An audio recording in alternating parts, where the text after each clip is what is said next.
Assalamualaikum warahmatullahi wabarakatuh. Selamat siang Bapak Ibu semua, semoga dalam keadaan sehat walafiat ya. Amin amin ya rabbal alamin. Baik, selamat datang di acara Cognoscenti Webinar pada siang hari ini. Perkenalkan, saya Irfan Anwar Fauza dan saya ditemani oleh rekan saya. Saya Winnie Pratiwi Anas. Hari ini kami bertindak sebagai MC dalam acara Cognoscenti Webinar dengan tema evaluasi rencana strategis. Nah, sebelumnya Mas Irfan, sebelum kita mulai, Di mungkin saya berapa, Bu? mulai dengan pantun dulu ya. Nanti Mas Irfan atau Bapak Ibu bisa bantu bilang cakep ya. Oke, Mantap. Silahkan Mbak Winnie.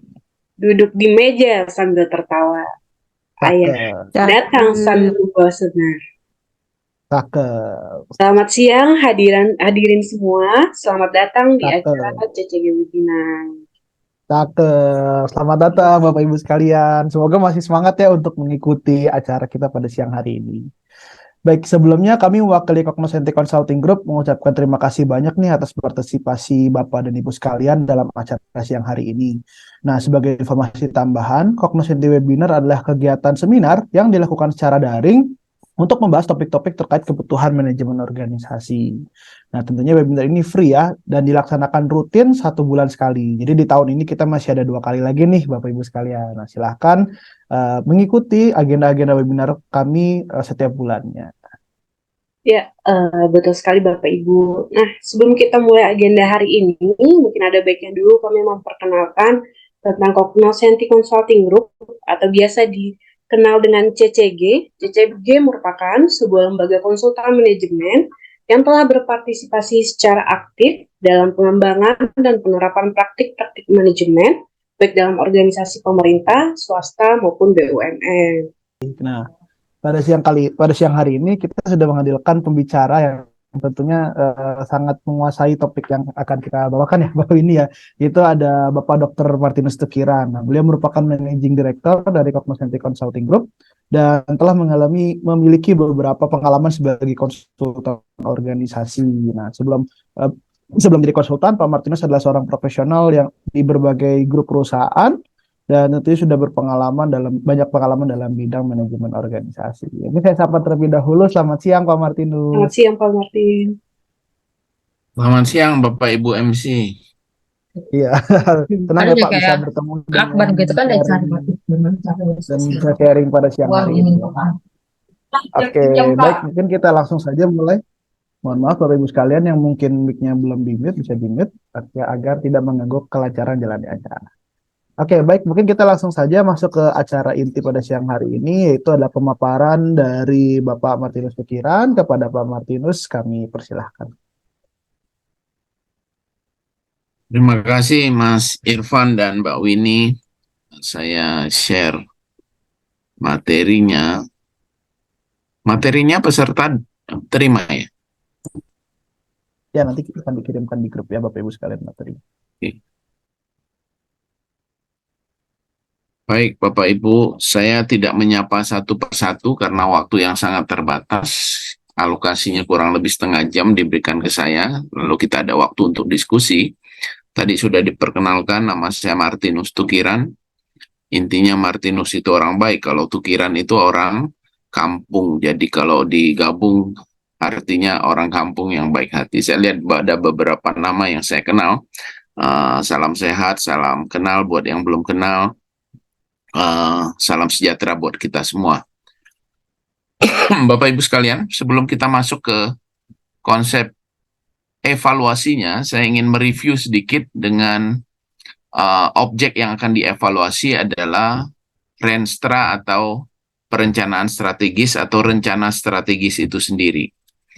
Kalau kita lihat Undang-Undang 25 2004 tentang sistem perencanaan pembangunan nasional, itu dikatakan definisi dari rencana adalah suatu proses untuk menentukan tindakan di masa yang akan datang atau masa depan yang tepat melalui urutan pilihan dengan membentukkan sumber daya yang tersedia.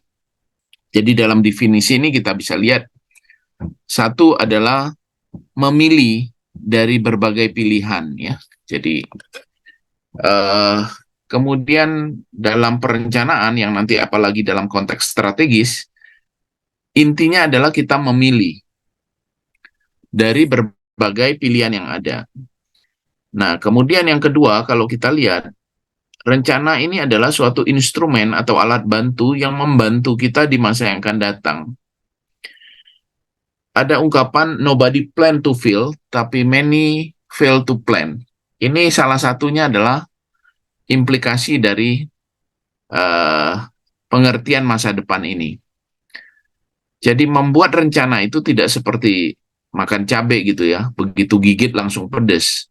Karena begitu perencanaan itu dibuat, selesai hari ini, seperti sekarang bulan Oktober akhir udah November, dan kita katakanlah membuat perencanaan untuk tahun 2024, tahun depan, apa yang kita siapkan bulan Oktober November ini tidak serta-merta memberikan dampak atau memberikan hasil atau memberikan sebuah benefit yang bisa kita rasakan segera pada bulan-bulan ini begitu selesai kita menyusun sebuah rencana. Jadi rencana itu adalah sebuah instrumen atau alat bantu untuk memutuskan apa yang harus kita lakukan di masa yang akan datang. Sehingga sebenarnya mempunyai rencana itu 50% pekerjaan itu sudah selesai karena kita sudah tahu persis apa yang harus kita lakukan ketika jatuh temponya terjadi. Jadi bulan Januari mesti ngapain, Februari ngapain, dan seterusnya. Nah, yang kedua, konteks perencanaan ini memperhatikan sumber daya. Sumber daya itu adalah selalu terbatas karena ketersediaan sumber daya, minimal waktu yang tersedia. Misalnya dalam 1 tahun itu adalah 250-an hari kerja, bahkan di Indonesia bisa kurang karena liburnya cukup panjang, sehingga Indonesia terkenal negara yang paling santai katanya. Sumber daya yang terbatas, oleh karena itu konteks efisiensi menjadi hal yang perlu diprioritaskan. Jadi bagaimana menggunakan sumber daya yang minimal dengan berbagai pilihan program kegiatan yang ada untuk mencapai tujuan yang tepat, dalam konteks itu adalah efektivitas, maka hal yang penting dalam perencanaan. Nah, sehingga dalam undang-undang yang sama, 25/2004 ini, dikatakan bahwa di dalam sebuah perencanaan itu ada konteks visi, tujuan yang mau dicapai ya, misi, itu adalah program atau kegiatan, program besar atau rumah besar dari seluruh kegiatan dan program yang akan dilakukan. Strategi sendiri adalah cara-cara yang dipilih untuk mencapai tujuan itu, dan kebijakan, arah kebijakan, strategic direction, dan seterusnya itu adalah sebuah policy atau sebuah arahan yang perlu diikuti sebagai sebuah arah yang memberikan nuansa ataupun guidance kepada semua program dan kegiatan. Dan kemudian ada program yaitu aktivitas besar yang harus dilakukan beserta ukuran-ukuran dan targetnya nanti kita lihat di situ. Nah, Bapak Ibu sekalian, konteks strategis itu adalah konteks, jadi kalau tadi itu rencana adalah alat bantu yang kita gunakan memutuskan apa yang harus dilakukan di masa yang akan datang, yang merupakan pilihan dari serangkaian sumber daya yang ada secara efisien untuk mencapai tujuan yang efektif. Kira-kira pengertiannya seperti itu. Nah, sedangkan konteks strategis itu adalah substansinya jangka panjang, menyeluruh, dan prioritas. Jadi kalau kita mengatakan bahwa strategi itu adalah sebuah cara, maka dalam rentang nilai yang disebut strategi itu adalah hal-hal yang strategis. Nah, strategis ini selalu berorientasi jangka panjang, maka dalam siklus perencanaan jangka menengah itu adalah 5 tahun, untuk jangka panjang, perencanaan jangka panjang, RPG, RJPP ya, perencanaan jangka panjang itu adalah 25 tahun. Kemudian ini adalah hal-hal yang prioritas dan menyeluruh. Nah, maka kalau ada hal yang strategis, kebalikannya itu adalah hal yang teknis dan operasional. Sering disebut dengan hal yang teknis, dan di tengahnya kemudian ada istilah taktis atau taktik yang kita kenal. Jadi hakikat strategi yang strategis itu, taktis maupun teknis, adalah cara. Nah, kalau strategis itu bicara jangka panjang, maka teknis operasional bicara operasionalisasinya, pelaksanaannya in daily management dalam keseharian. Maka teknis itu akan bicara yang jangka pendek berulang yang disebut dengan rutinitas. Maka yang prioritas itu kemudian di sini menjadi detail rinciannya. Kemudian yang menyeluruh itu maka di sini adalah sektoral, dibagi bidang per bidang, bagian per bagian.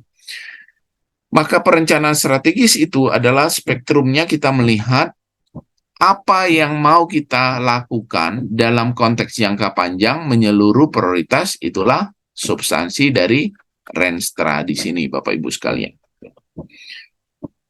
Maka oleh karena itu, di dalam Renstra, dalam undang-undang tadi, dikatakan substansi sebuah Renstra itu memuat visi yang mau dicapai dalam jangka panjang, misi, to-do, program keseluruhan yang mau dilaksanakan sesuai dengan mandat dan tugas dan fungsi dari kementerian lembaga yang diberikan kepada instansi tersebut, tujuan, strategi, kebijakan, program, kegiatan yang sesuai dengan tugas dan fungsinya disusun mengacu kepada arahan yang lebih besar di atasnya.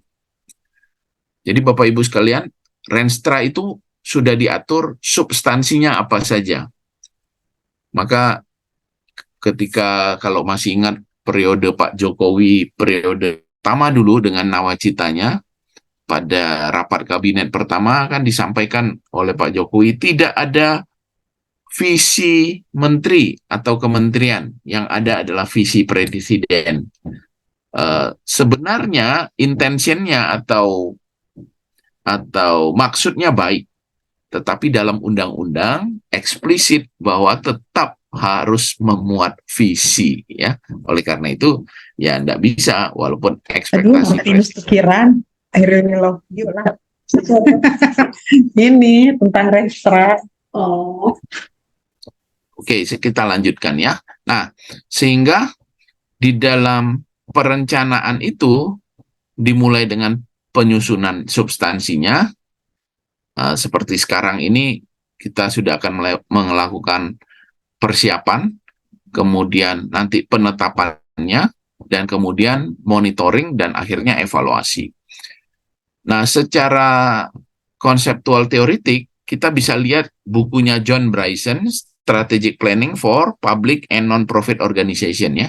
Ini buku yang cukup baik ketika kita mengacu penyusunan Renstra untuk organisasi non-profit seperti organisasi pelayanan publik, kementerian, lembaga, maupun Pemda. Urut-urutannya seperti ini, Bapak Ibu sekalian. Intinya sama. Sedangkan di dalam sekarang misalnya Renstra yang akan datang itu kan 2025 sampai 2029 kan yang akan datang. Nah, T-1 itu artinya 2024. Di sini 2024, which is tahun depan. Berarti kita sekarang itu 2023, itu kira-kira persis seperti ini ketika Bapak Ibu sudah menyiapkan kajian pendahuluan.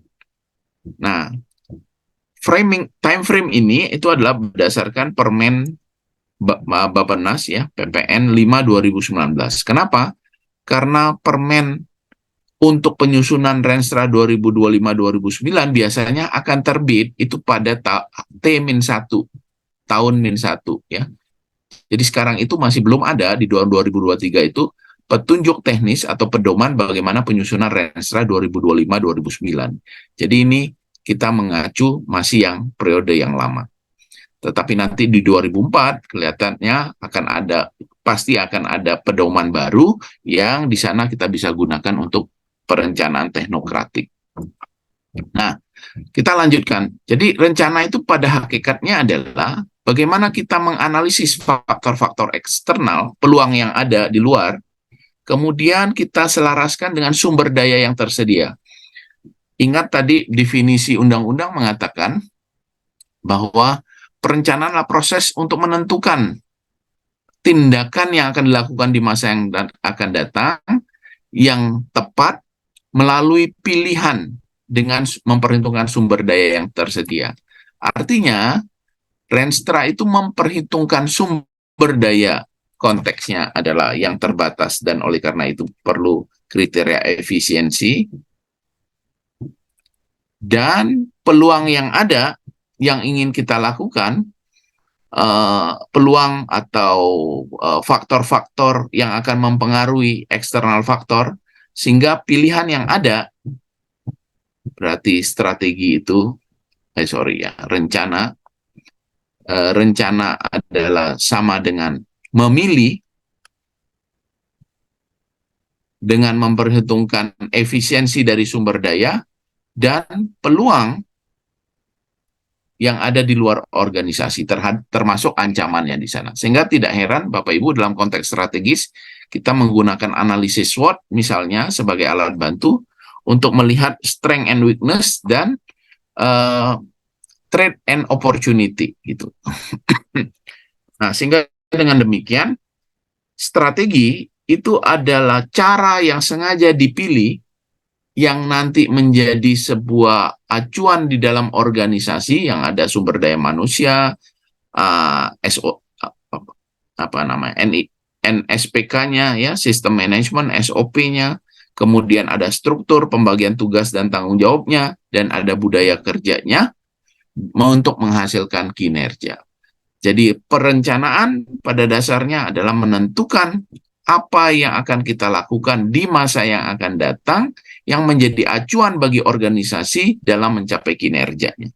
Nah, dalam Perpres 2009 tentang SAKIP itu dikatakan sistem akuntabilitas kinerja dimulai pada substansi Renstra-nya. Nah, ini masih mengacu yang lama. Renstra kita itu berisi 4 bab. Hakikatnya, 1 itu adalah konteks, ya, kondisi umum, peluang yang ada tadi, termasuk pencapaian yang sudah dilakukan pada periode sebelumnya, dan permasalahan-permasalahan yang ada. Maka bab 2 akan berisi tentang visi, misi, tujuan, arah kebijakan yang dituangkan di dalam bab 3, beserta kerangka sasaran, ya, yang terukur dalam indikator, dan nanti ada target di bab 4 ini. Semua itu menjadi satu kesatuan yang pada hakikatnya kemudian memberikan arah panduan bagaimana seluruh anggota organisasi dapat bekerja secara efisien dalam penggunaan sumber daya untuk mencapai efektivitas sasaran dalam setiap program dan kegiatan yang terukur dalam indikator dan targetnya, sehingga membutuhkan sumber daya organisasi, kelembagaan, dan juga janji kinerja yang nanti akan jadi kontrak kinerja. Nah, Bapak Ibu, sekarang kita masuk pada konsep evaluasinya. Ya, seringkali evaluasi ini dikaitkan dengan monitoring. Jadi sehingga term yang sering kita dengar itu adalah MONEF. Monitoring dan evaluasi. Apa sih pembedanya monitoring dan evaluasi? Hakikat kegiatannya sama, Ibu Bapak sekalian. Pertama adalah pengumpulan data. 2, melakukan analisa data, atau dalam hal ini data itu kemudian diolah. Yang ketiga, menginterpretasikan hasil pengolahan data. Dan yang keempat, menyajikannya dalam bentuk laporan. Jadi, apa yang dilakukan pada monitoring dan apa yang dilakukan pada evaluasi sama, yaitu mengumpulkan data, mengolah data, menginterpretasikannya sebagai sebuah hasil, dan menyajikannya dalam bentuk laporan. Nah, yang membedakan adalah monitoring itu dilakukan secara concurrent atau serempak dalam pelaksanaannya, sekaligus data itu dikumpulkan, diolah, diinterpretasikan, kemudian disajikan dalam bentuk laporan untuk tindak lanjut, untuk melakukan tindakan sebagai tindak lanjut pada langkah berikutnya. Tetapi evaluasi itu perlu didahului oleh dua hal yang tidak ada di monitoring. Jadi evaluasi dimulai dengan menentukan tujuan, dan yang kedua adalah menentukan metode. Ingat ya, tadi aktivitasnya sama. Pertama adalah mengumpulkan data. Yang kedua tadi adalah mengolah data. Yang ketiga, menginterpretasikan hasil olah data itu. Yang keempat, menyajikan laporan. Nah, evaluasi juga sama. Jadi nomor diawali dengan satu, menentukan tujuan, dua, menentukan metode, maka 3, 4, 5, 6 itu persis pada langkah monitoring. Apa yang dilakukan adalah mengumpulkan data sesuai dengan tujuan tadi dan metodenya, mengelolanya, menginterpretasikan hasil, dan menyusun laporan. Perbedaannya kira-kira seperti itu.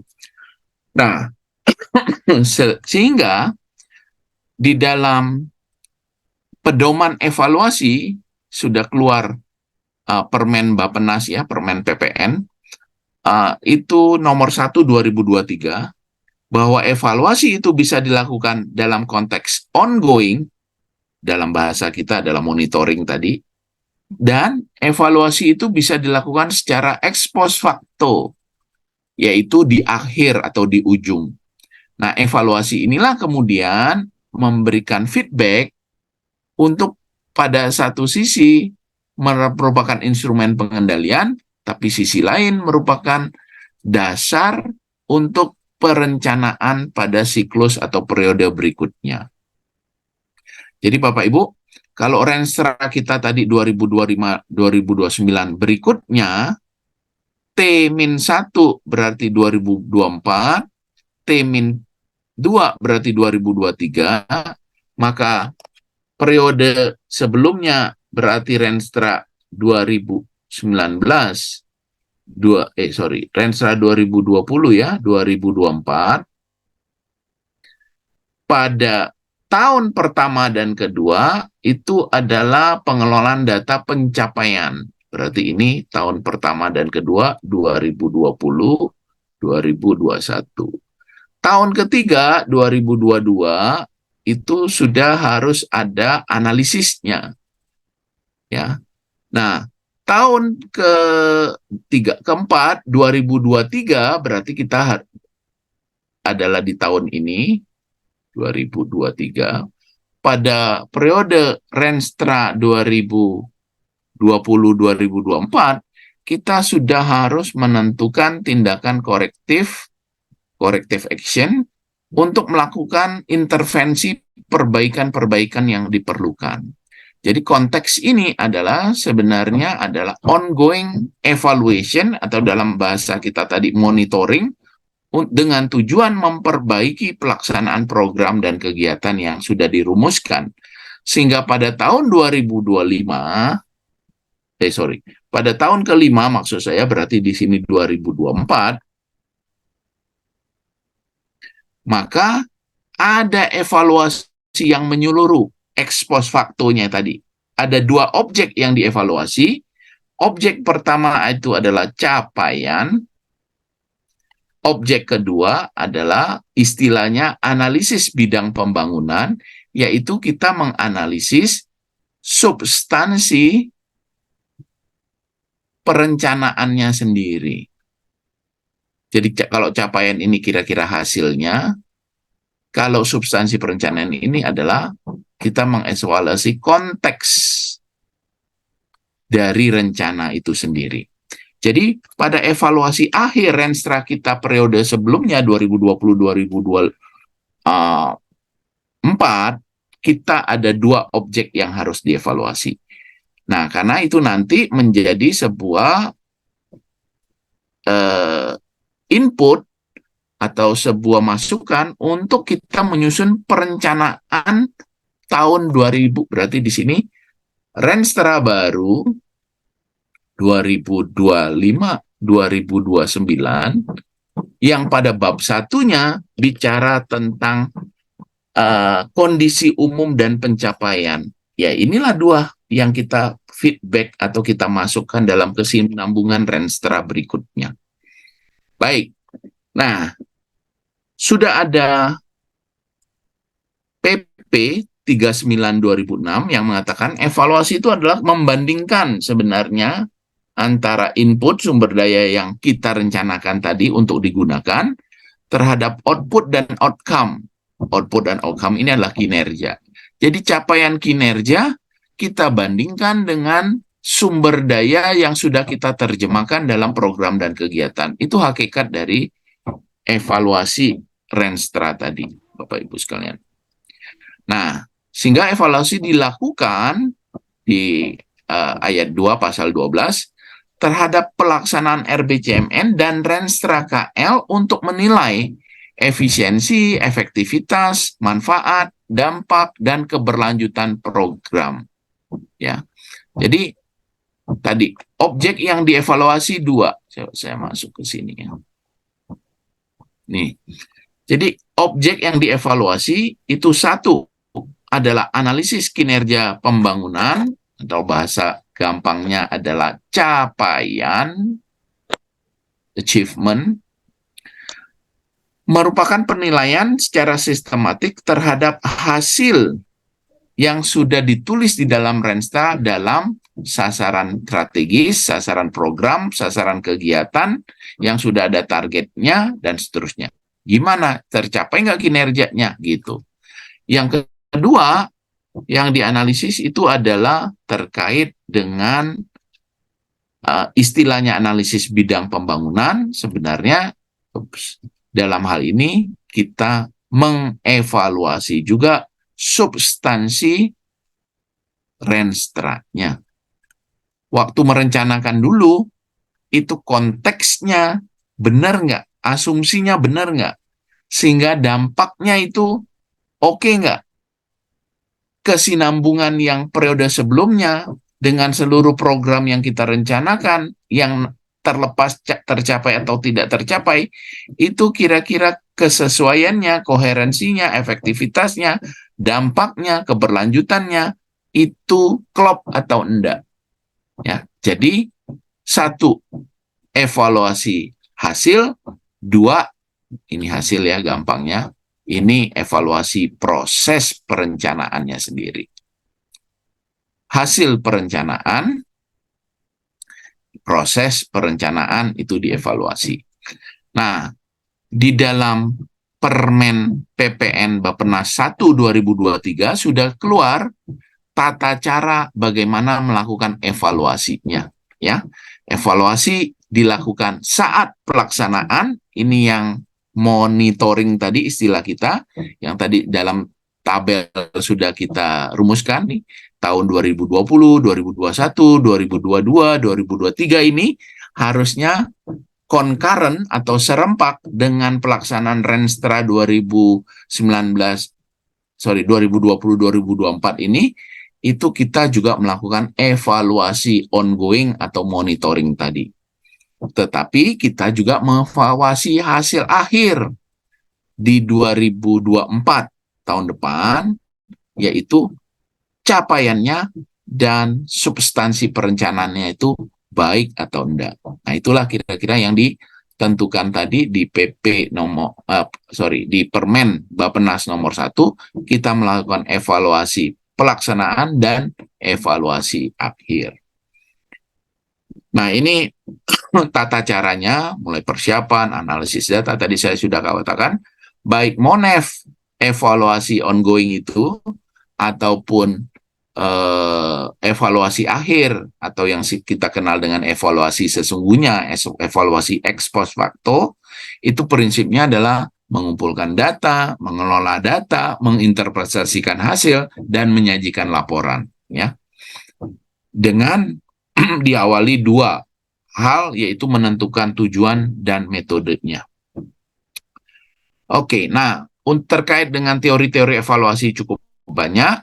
Nah, karena yang kita evaluasi itu selain capaian, intinya membandingkan pencapaian dengan indikator dan targetnya, tetapi kita juga harus mengevaluasi analisis bidang pembangunan ini.